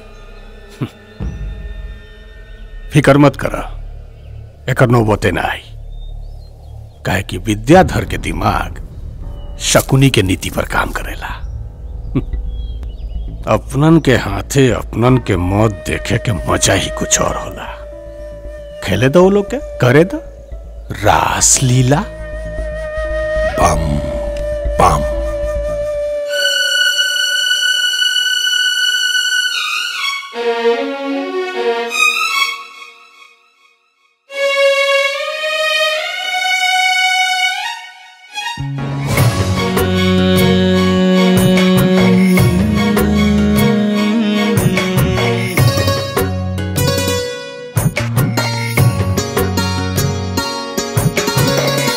प्रेम मिलन की बेला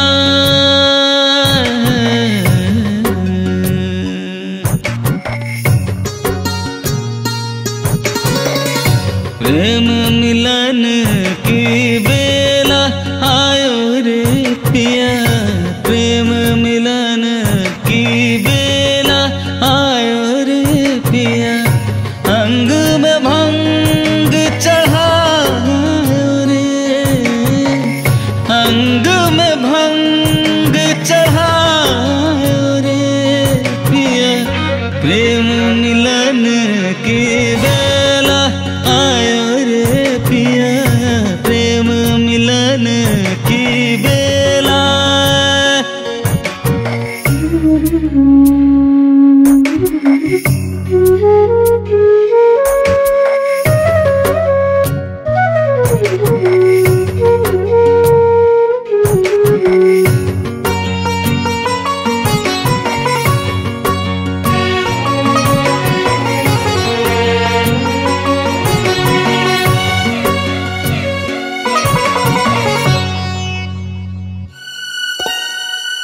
मैं गगरी अध जल से भरी छूने से तेरे सावन सी झरे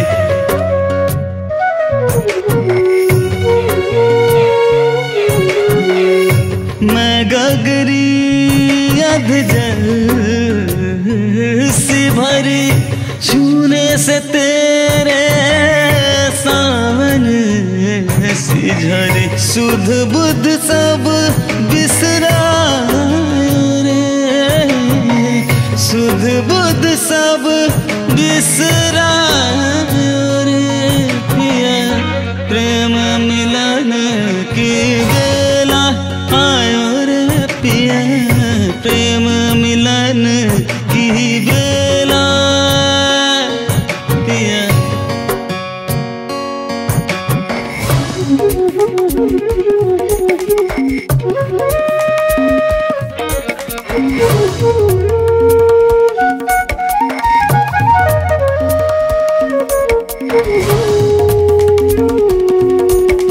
दीम दीम तना ना ना ना दीम दीम तना ना ना ना दीम तना दीम तेरे दीम दीम तना ना ना ना ना ना ना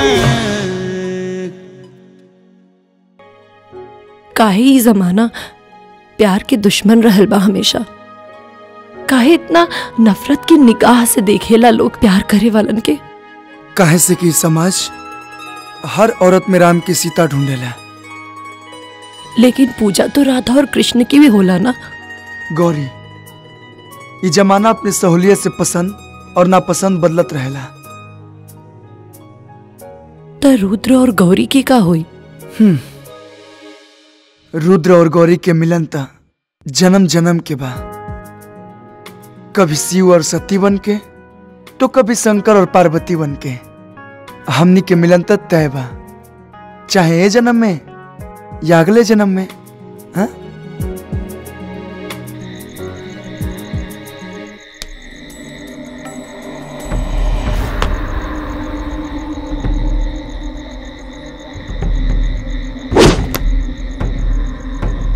लागत मठ में कोनो गैर आदमी के पांव पड़ल बा।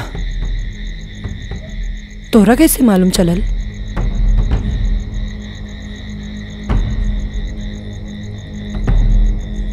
चोर चाहे कितना भी चतुर हो जाए अपन चाल ना बदलेला।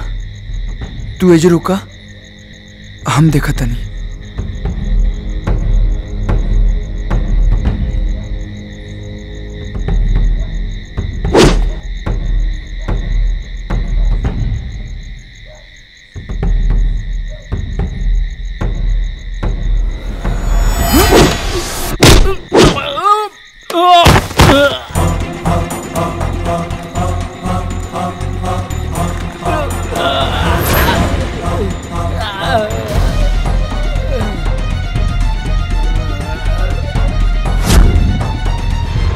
पहले जमीन पर पांव रखे के सीख ले, एक बात के उपवार करिए।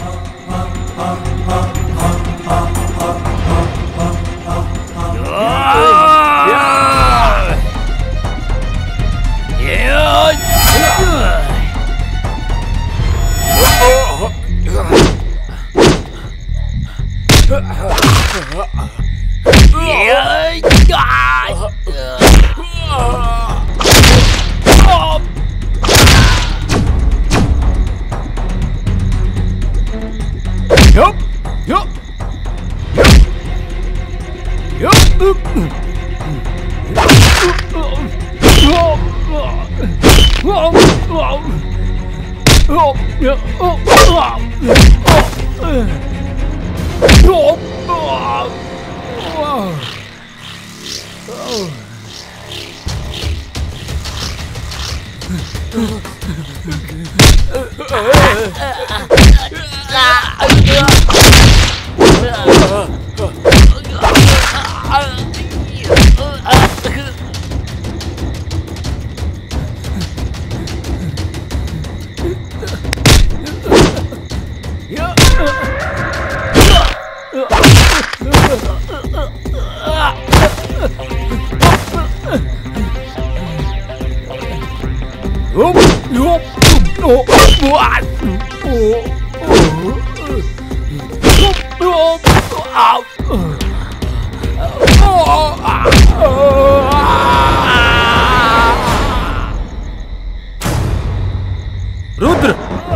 छोड़ दा एकरा के। बोल तोरा के भेजलस हमरा के मारे खातिर?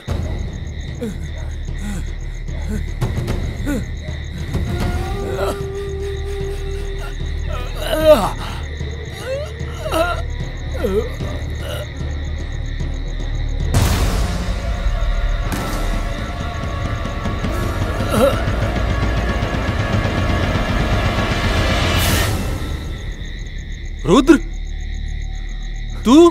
ना बाबा, बाबा हम महादेव, महादेव, राउर पुत्र ही राउर हत्या के प्रयास कर रहा बा। ना बाबा, ऐसा कोनो बात नहीं के बाबा। गुरुजी इतना बड़ा अनर्थ होके से बच गए। जॉन राउर मुंह एकरा के पुत्र पुत्र कहत थकत ना रहे, यह राउर हत्या के प्रयास कर। ना बाबा हम। गुरुजी अभी भी समय बा गुरुजी, ना तो बाबा जी के सब बात सच हो जाए। हम तो कहब कि अभी दोनों जन के अलग करी। एकदम सही कहा था विद्याधर जी, एकदम सही कहा था। तू मुझे कैसे रोक सकता है गंगा योगी? तूने तो कहा था कि मेरी राह में हर मोड़ पर पर्वत की तरह खड़ा मिलेगा तू, मगर आज तू ऐसे चौराहे पे खड़ा है जिसके हर छोर पर किसी न किसी की मौत और तबाही लिखी है। एक तरफ वो दोनों बच्चे, दूसरी तरफ उन दोनों के पालन करता, तीसरी तरफ हजारों मौत के मंजर और चौथी तरफ स्वयं मैं हूँ प्रकृति। कालों के काल, महाकाल का भक्त हूं मैं। देवों के देव स्वयं महादेव आराध्य है मेरे। तू चारों दिशाओं में तो क्या, 10 दिशाओं में आके खड़ी हो जा। हर परिस्थिति में तेरा सामना करेगा ये गंगा योगी। हरा हरा महादेव।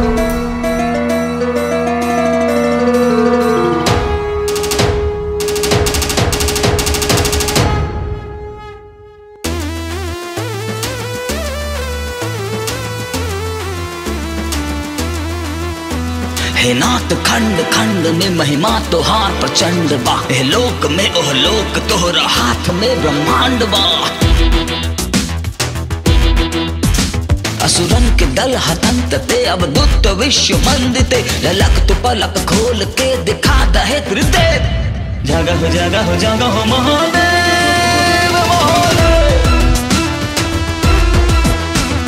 जागा हो जागा हो जागा हो महादेव।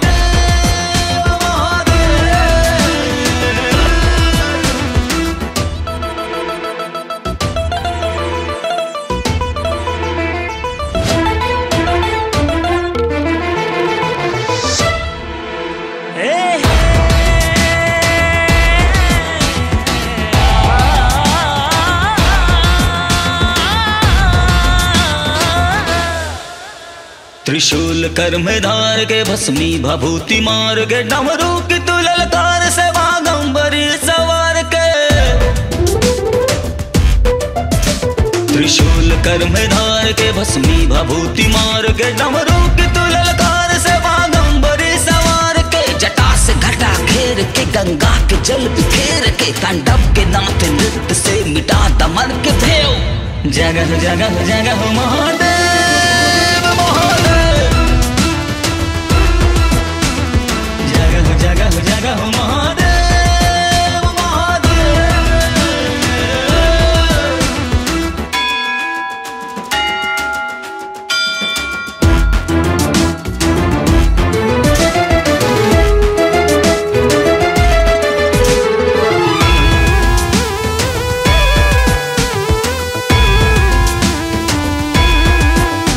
अवधूत गण भुवन की चौकड़ी रुष्टावा तुष्ट छन छन धुइयां रमनते हर घड़ी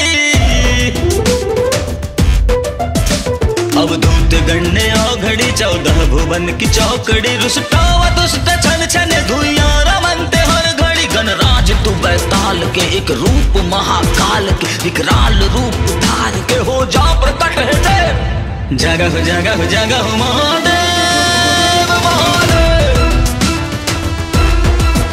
महादेव जगह जगह जगह महादेव महादेव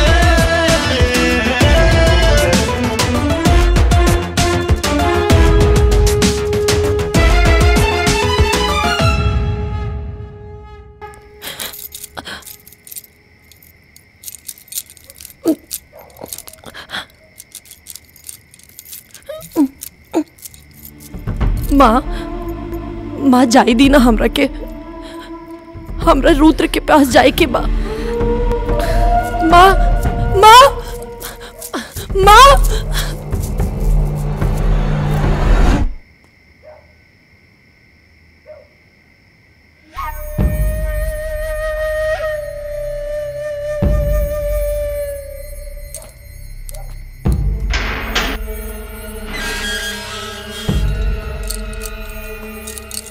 रुद्र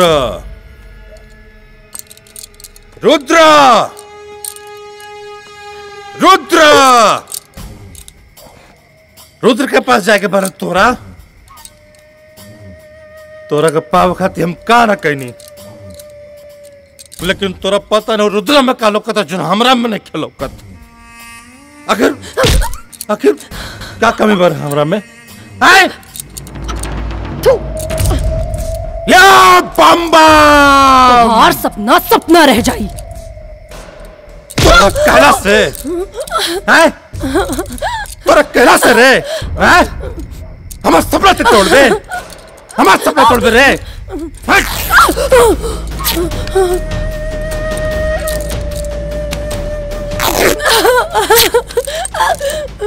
तोरे पास अब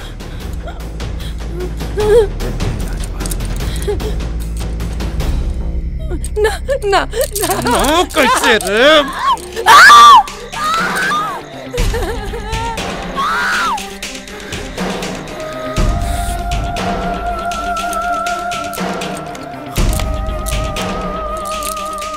बम बम बम बम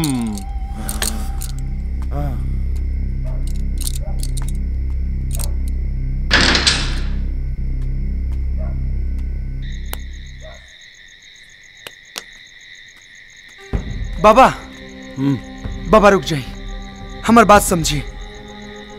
हम निर्दोष बानी, अरे हम रउआ ऊपर हमला कैसे करा सकता नहीं। हमार बात मानी, राउर जान मारे के षड्यंत्र हो रहा बा। एकरा पहले भी रउआ ऊपर हमला हो चुकल बा और इस सारा हमला विद्याधर करौले बा और एकर पोल ना खुल जाओ ऐसे सारा दोष हमरा ऊपर डाल देहलस। महादेव महादेव, रुद्री कहाँ अनर्थ बोल रहा बड़ा तू?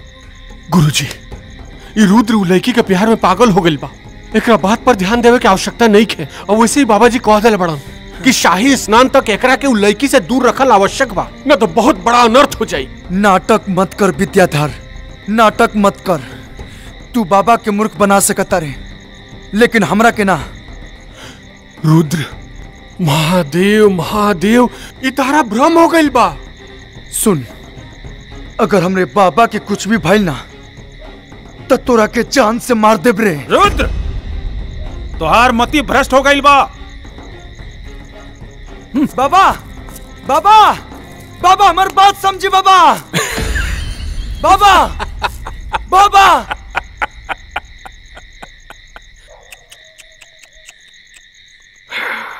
केकरा के समझावे के प्रयत्न कर रहा बड़ा रुद्र? मूर्ख अखंडानंद के, जकरा के हम बरसों से मूर्ख बनावत आ रहल बानी। आज तक की मठ में जितना भी अप्रिय घटना भइल बानू, उस सबके सूत्रधार हम बानी। चाहे वो त्रिलोचना के माता के मठ से निकाले के सारा दोष तहार पिता मूर्ख अखंडानंद के माथा पर मरे के बात होके, चाहे वो दूर मूर्ख खंडानंद के बार बार मारे के प्रयास सब हमार देना। लेकिन असली कांड तो काल सुबह शंखनाद के समय हुई, जब काल सुबह के शाही स्नान तोर पिता मूर्ख खंडानंद अपने ही रक्त में डूब के करी। विद्याधर!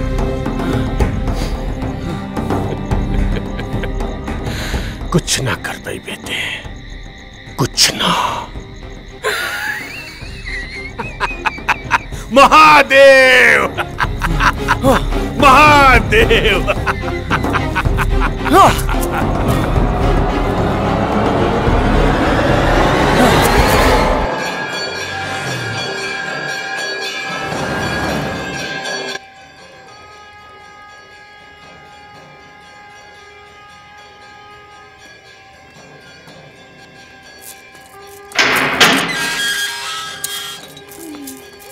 गौरी, ए गौरी, गौरी, गौरी। रुद्र। हाँ, हाँ मागिनी।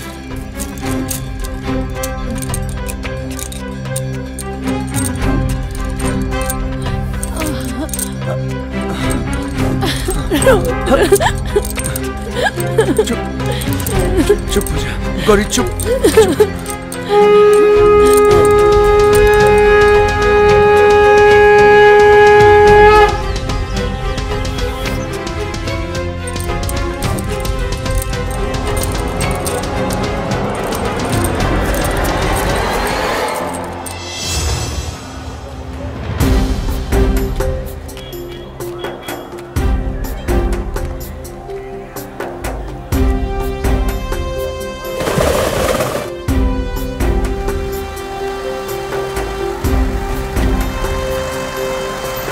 अखंडानंद बाबा की जय, अखंडानंद बाबा की जय, अखंडानंद बाबा की जय, अखंडानंद बाबा की जय, अखंडानंद बाबा की जय, अखंडानंद बाबा की जय, अखंडानंद बाबा की। डमरू वाले बाबा की जय, डमरू वाले बाबा की जय,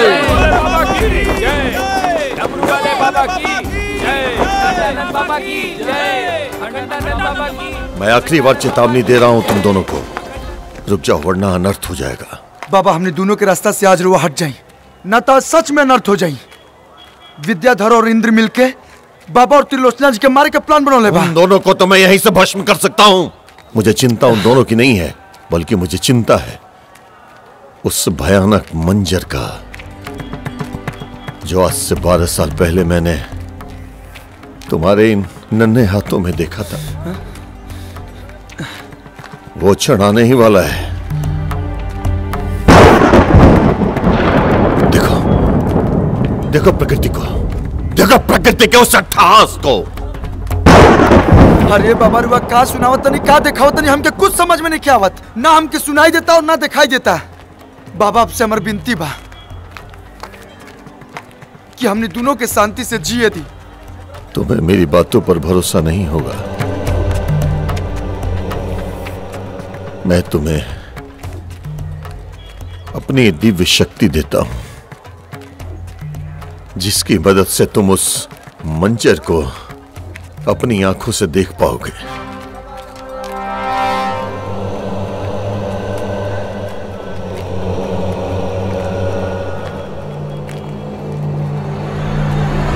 अखंडानंद बाबा की जय, अखंडानंद बाबा की जय, अखंडानंद बाबा की महाराज बोली तय जमुआदी बाबा की जय, अखंडानंद बाबा की जय। एक जीवन के आखिरी पूजा कर ले बता, ओकरा बाद अगला कदम।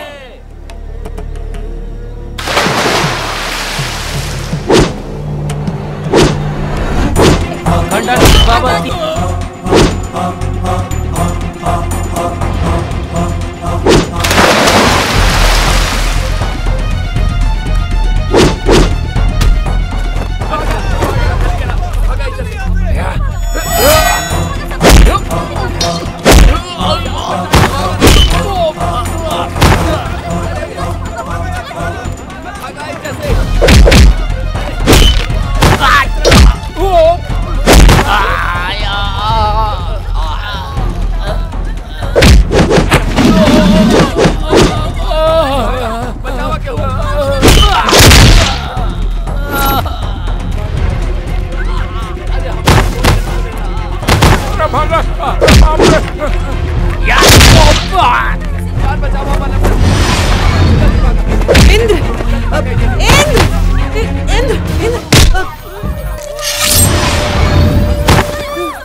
अरे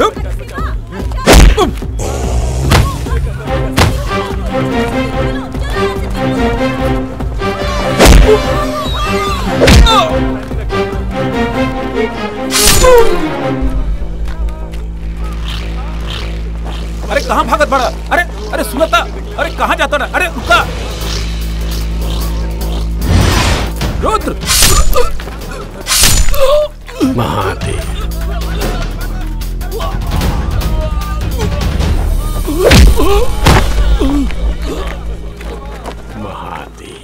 बाबा!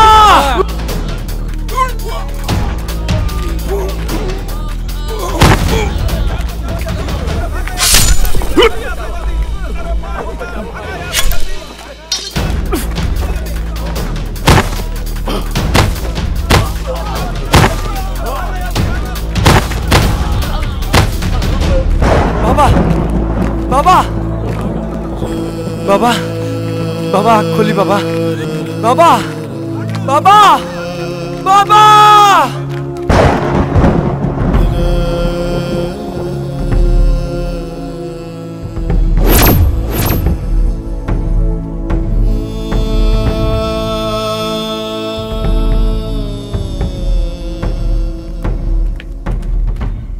देखा, बताओ बच्चा, जिन साधु संतों ने तुम्हें जीवन दिया, शिक्षा दीक्षा दी, क्या उनकी मौत का कलंक तुम दोनों अपने ऊपर ले सकोगे? बच्चा, मैं तुम दोनों के मिलन के विरोध में नहीं हूं, बल्कि मैं उस भयानक मंजर से डरता हूं जो तुम दोनों के मिलन के बाद होगा। मेरी बात मानो बच्चा, एक दूसरे से अलग हो जाओ, बचा लो इस धरती पे होने वाले इस कलंक से।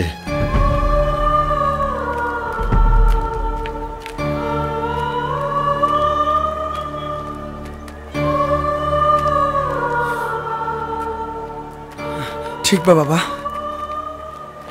हमने अपन दोनों रास्ता बदल लेता नहीं, ना जाए वो तरफ जौन तरफ हमने गए से इतना बड़ दुर्घटना होके वाला बा।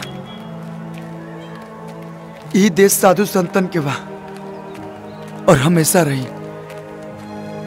ये लोग के खातिर हमने जस हजारों प्यार कुर्बान बा। आज के बाद हमने दोनों कभी ना मिलब, ये आपसे वचन देता नहीं।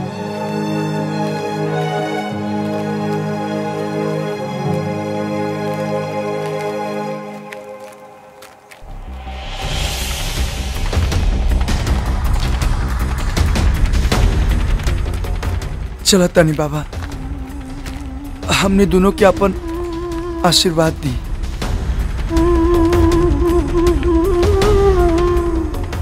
ताकि अगला जन्म में हमने के मिलन हो सके।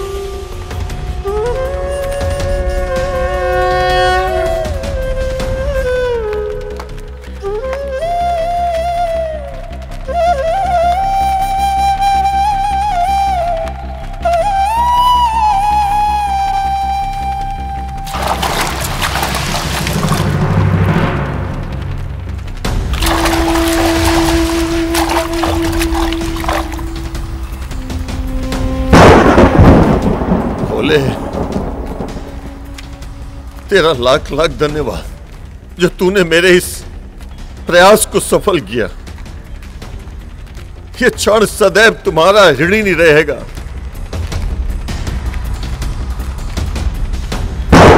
देख, देख, तू हार गई और मैं जीत गया।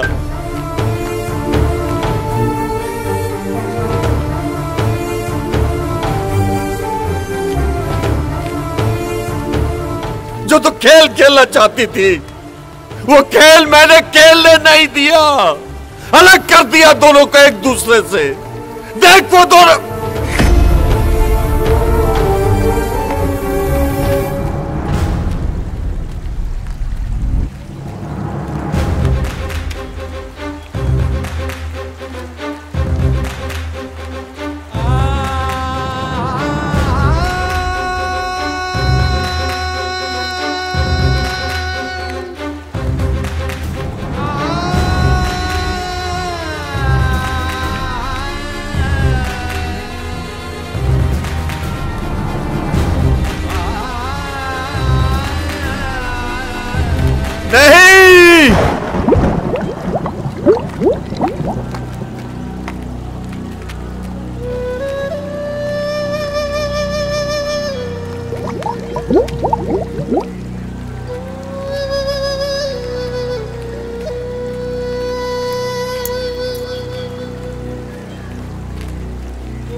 अच्छा किया तूने प्रकृति,